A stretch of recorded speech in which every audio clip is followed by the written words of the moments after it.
good morning. Nice to see you all again back in my living room. It's raining today, which is a bit dismal, and we've started a little bit late because we've been observing the minute silence for International Workers' Memorial Day, commemorating, particularly at the moment, all the key workers, all the workers who've died of coronavirus, and in particular the more than 100 NHS workers who've died so far.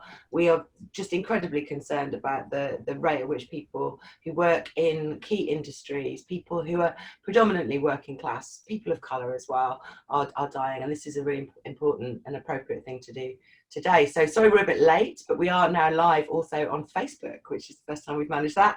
And hello to everybody on Facebook. We'll try and keep an eye on your comments, and we'll have something nice and interactive for you to do shortly as well.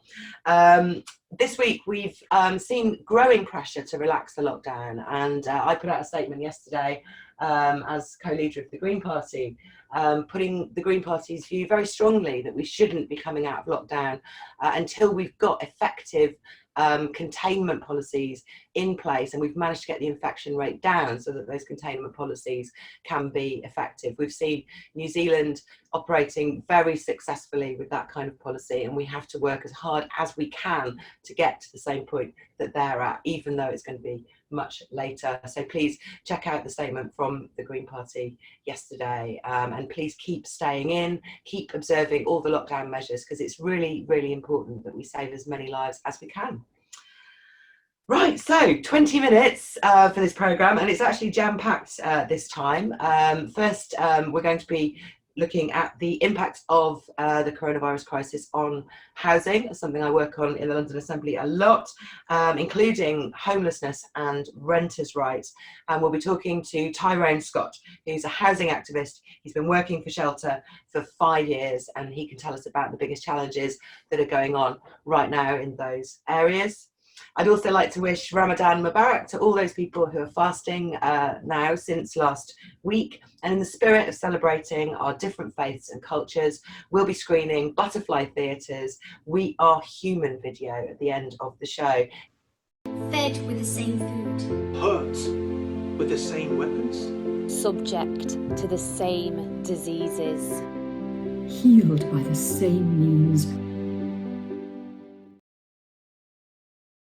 There you go. Those are parts of Shylock's speeches from Merchant of Venice, adapted for the current situation. It's a celebration of our diversity and how our differences make our community stronger. So we'll play the whole of that shortly. And finally, we want to try out new ways to hear more from you during the programme. So if you can take part now in a test, that would be really amazing. So I want you to go to menti.com, menti.com on your mobile, and you can submit your answers instantly to the question that we have for you. Put in the code 586395, 586395, and we'll show all your answers to my question at the end of the show. Remember, you can also ask questions during the show using Zoom chat and now Facebook Live as well. And we'll do our best to answer you. We've got a team here ready to give you more information about the issues that come up. So now we're going to move and welcome my guest for today, who is Tyrone Scott. Onto my screen, take it off amplification mode. Hello, Tyrone. Nice to see you. Hi, thank you very much for inviting me onto your show this morning. I'm really excited to talk about the work that we're doing at Shelter. Excellent. And we talked last week during an excellent seminar that the Young Greens organised about housing. They've got a political education programme that's going on a couple of times a week. And Yeah. talking about housing. So we're quite into this, aren't we? Yeah, that's it. I mean, in a few weeks, you'll all be tired of hearing me and Sian talk about housing, but hopefully not today. This had Asad Rayman on, who's from War on Want, fantastic activist, talking about climate and colonialism. So please, just go and check out the Young Greens political education programme, because they're doing a brilliant job. So Ty, obviously there's a lot going on the ground at the moment with homelessness action. You work for Shelter, so tell us what's happening at the moment and what kind of challenges you're facing.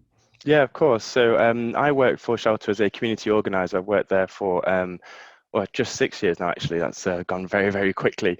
And I work very closely with our frontline services team, who sort of work on the ground to try and sort of help resolve some of these issues that we're seeing at the moment.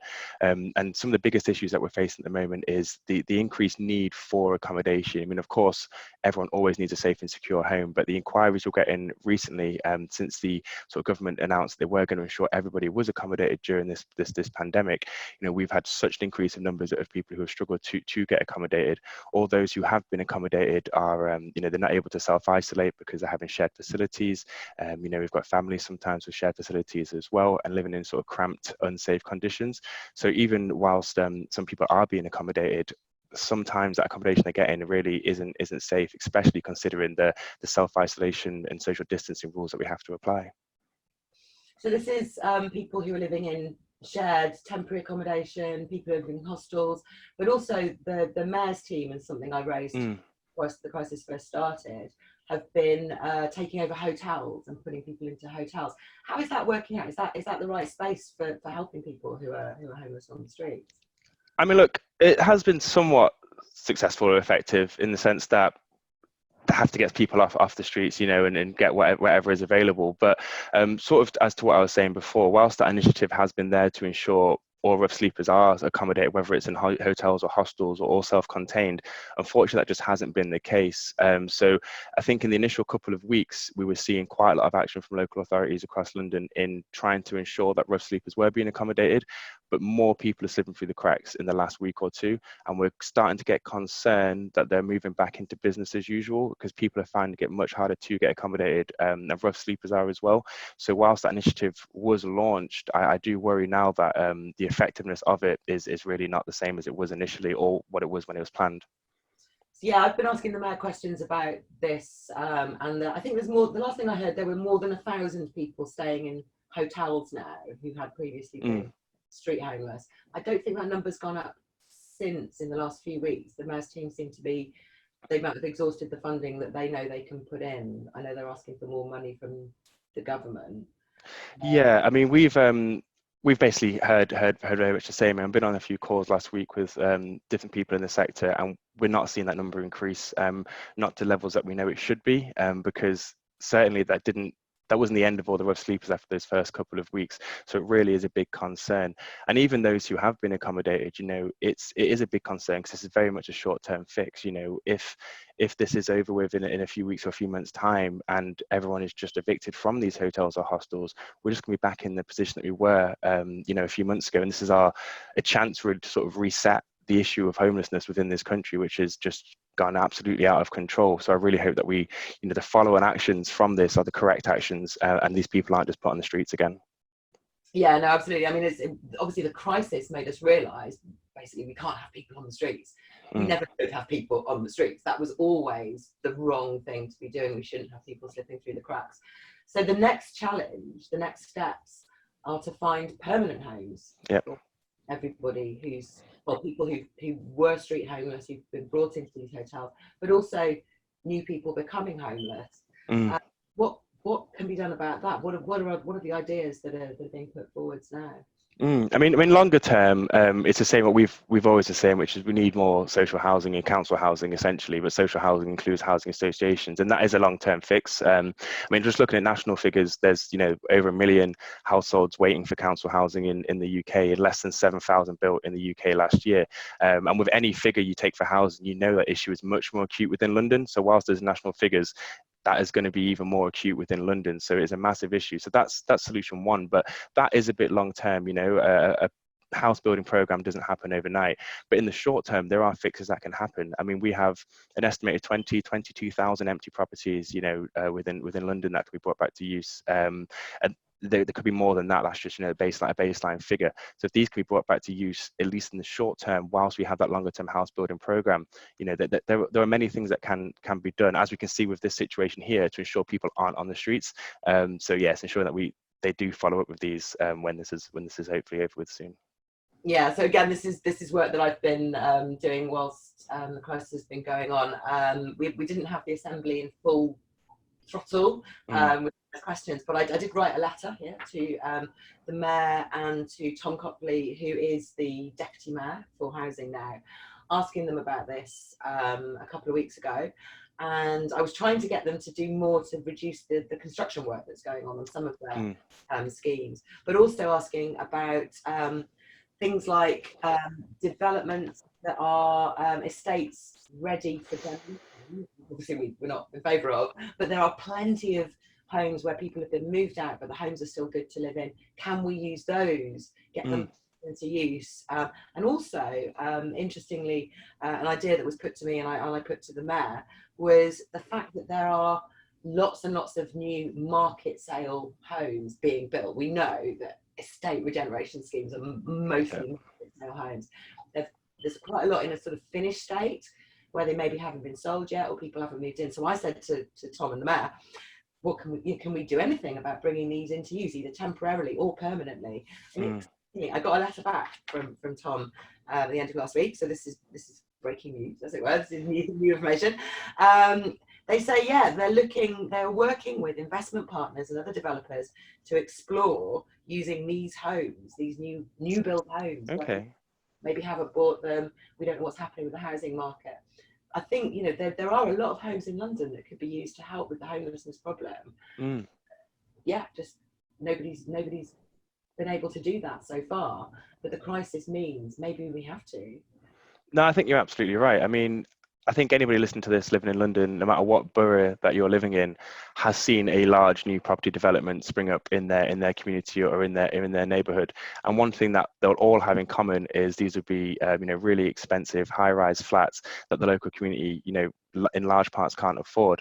And whilst this is bad enough, generally it's made even worse if these properties are left empty, especially in this current situation with so many people who are in need of accommodation. So it's great to see that those conversations are being had, and maybe there's a bit of warmth to that conversation as well, because it's a really, really important point to raise there, because basically there are properties there. It's just the market which doesn't allow the right type of people to access those properties. And when I say right, I mean right in regards to the market, not right as in regards to everybody's the right kind of person for housing.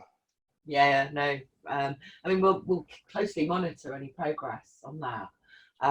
But yeah, meanwhile, we have to make sure people are not being moved out of the homes that they currently have. I'm doing some work looking at property guardians. I've written to the property guardian industry, and I've got some meetings up with them, trying to make sure they don't go bust or put property guardians out on the streets. But also we've got London millions of renters, and we know the government's had a temporary ban on evictions, but we know that renters are in trouble. You've got some idea of what the possible problems might be coming up with renting? Yeah, definitely. I mean, and also the point you just raised on guardians is a really, really important one, because whilst there has been a ban on evictions, and that's a ban in inverted commas, it's been a stop on court evictions. Those people who aren't entitled to a court order before they face eviction, they have no protection. So that does include property guardians at the moment, and people who live with their landlord, and a whole host of people who hold licenses over tenancies. Unfortunately, they're not covered by this suspension on evictions for 3 months. So we are getting a concern, and we are getting an increase in people calling who have that lack of security in their tenure at the moment. So it's a big concern. And then we move on to renters in general. We have so many renters in this country now. 10 years ago, the amount of private renters outweighed the amount of people who rent council or social rent houses. So they are the majority in this country essentially, and we have a huge problem where so many people are just at the risk of losing their home. When the ban or the suspension, I keep saying ban and that's not the right word, if only they were banned, the suspension on eviction was put in place, we estimated that there were 20,000 cases already in process in the court that got stopped. And you really have to question, why were there 20,000 households on the brink of eviction before that got suspended? And the worry is now that's just going to delay those evictions for a period of 3 months. In the meantime, we have loads of people who are struggling to pay their rent since either losing their job or being furloughed to a reduced rate, and they can't, they're having to choose between buying food and paying their rent, because with no fault evictions, as soon as this 3 month suspension is over, they could lose their home. So really a big concern there with renters at the moment. Yeah, no, there was a research in the Guardian I haven't got the date on this, but yeah, very recently, research in The Guardian said that 6 in 10 renters have suffered financially as a result of the coronavirus crisis. And again, that's about demographics, it's about the people who live in rented accommodation. I'm a renter. This is my rented flat. I've been here for a very long time, but I'm very lucky. My job is secure. All my jobs are secure. I haven't lost any income, but there are literally millions of renters out there who are running up arrears, and like you say, 20,000 people already facing court evictions. That's sometimes under Section 21, which is the no fault, but also people who are in arrears. If you add to that 1 in 6 renters, sorry, 6 in 10 renters who might have arrears at the end of this, they could face eviction using other clauses. I mean, that's exactly a crisis on the way, isn't it? It is, and I know I'm really concerned, as everyone is in the sort of housing sector. We have weekly calls where we check in. That's probably the number one concern is what is going to happen with all of these sort of renters who have built up rent arrears. You know, quite reasonably why they built up rent arrears. You know, is very difficult because they've often had no choice. You know, with the price of rents, you know, it takes one bad month and you cannot cover that. You don't have the savings, and we have so many issues with housing benefit and universal credit as well, that when people do lose their income and they have to move on to the welfare system to help prop that income up, they're finding real big difficulties, whether that's the difficult application systems, or whether having to wait 5 weeks for that first initial payment, and then finally getting that payment and finding out it doesn't even nearly cover your rent. You know, if the welfare system isn't there to really support you, then is it really fit for purpose? And that's the question I think needs to be asked. So, I mean, effectively, we can't afford for the eviction suspension, the eviction ban to end in a month or two, can we? We have to extend that. That's the call I made last week. And the other thing I said was we have to forgive these arrears. We can't leave renters in debt as a result of this crisis. I suggested that basically they should be forgiven, and any landlords who face any problems could claim for support. Yeah. That it shouldn't be left up to the renters to pay this money. That's right, isn't it? That's the right policy. I mean, I wouldn't disagree with that. And I think what the key point that you made there as well, which is often forgotten, is the giving the landlords a route to claim as well, because what the situation's often done quite a lot, which often happens, is sort of pitted landlords and tenants against each other. And then sort of the government just sit back and let us sort of fight amongst ourselves, which is absolutely not how it should be. So, you know, of course, I think renters should be, you know, given allowances for this period, but then at the same time, I do appreciate not every single landlord is a huge property tycoon, you know, and they also have incomes as well, and therefore they should have a route of appeal and to claim that money back as well, rather than it just being landlord and tenant to fight amongst each other, which doesn't work at all and just breeds that hostility between us, which is not helpful at all, I don't think. No, that's right. And landlords who can afford it, you know, like anyone who can afford it, ought to be contributing to helping to solve the crisis, I think. So yeah, I might have talked to you for too long. This is I'm not sure how I could talk about housing with you all day, basically. Yep. Last week. But yeah, I have to let you go. Sorry, thank you for coming on. No worries. Thank you so much for having me. I really enjoyed it. Keep up the good work with the work you do at Shelter, also the work you're doing with the Young Greens, and let's keep up the pressure to get the government to change its policy, or we are going to face more and more homelessness. Absolutely, no, 100%. And yeah, thank you again for having me. And I'll stop talking now because again, yeah, I could keep talking with you as well for ages. But thanks. Bye, everyone. Great, thank you so much, Ty. Sorry, we need to carry on with the rest of the programme now. I know you've been waiting to see the video from the Butterfly Theatre about called We Are Human, which is all about valuing all the people in society, and that's another thing that's part of the same theme. So yeah, let's watch that now. I am a Jew. אני יהודי. I am an African. I am a teacher. I'm an Essex girl. I am an old age pensioner. I'm a black man from East London. Hath not a mother's eyes. Hath not the refugee eyes. As mulheres não têm olhos. Hath not European hands. Hath not a Chinese hands. Hath not a father hands. Organs. Dimensions. Senses. Affections. Passions. Fed with the same food. Hurt with the same weapons. Subject to the same diseases. Healed by the same means. I am a Muslim. Deaf trans man. Immigrant. Aurat. Depressed person. Jersey girl. Gay. Mum. Trekkie. Nerd. Spanish. Christian. French. A man. Carer. I am a black woman. LGBT Jew. I am a woman. Warmed and cooled by the same winter and summer As any human is. If you prick us, Do we not bleed? if you tickle us, do we not laugh? If you poison us, Do we not die? we are human. Idfaya ni salama. Nous sommes humains. Somos humanos.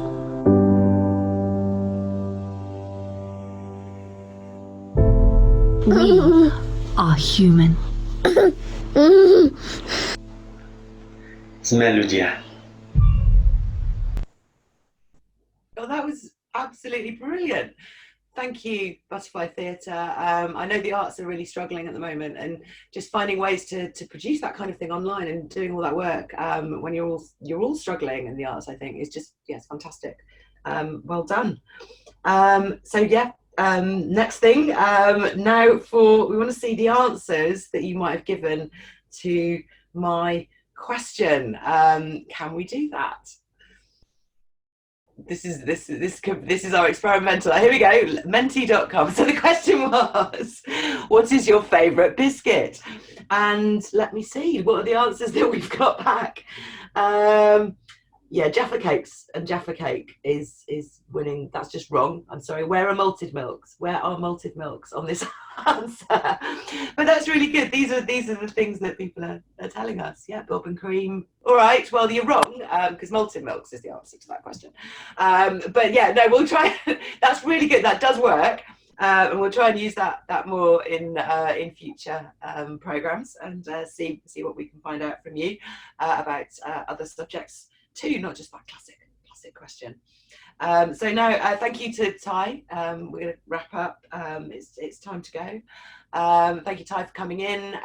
Thank you to Butterfly Theatre once again. And as we've been talking about the millions of people who might need housing help in the programme today, we're going to finish off by sharing the helplines. Also, firstly, for shelter, there's a particular London number for shelter support where you can go for some advice if you need it, if you're facing trouble, and the Street Link service, which is if you see somebody sleeping on the streets, you can let them know where they're sleeping, and people will come and find them and bring help. Those are both really important things. So yeah, thank you again from my home.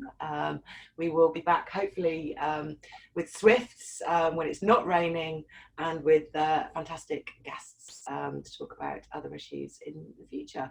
And we'll see you next week. Don't forget to sign up to get told about the programme and watch it live on Facebook, which we'll try and keep going. But also you can see it on Zoom. So please sign up and join us. Thank you very much, and goodbye.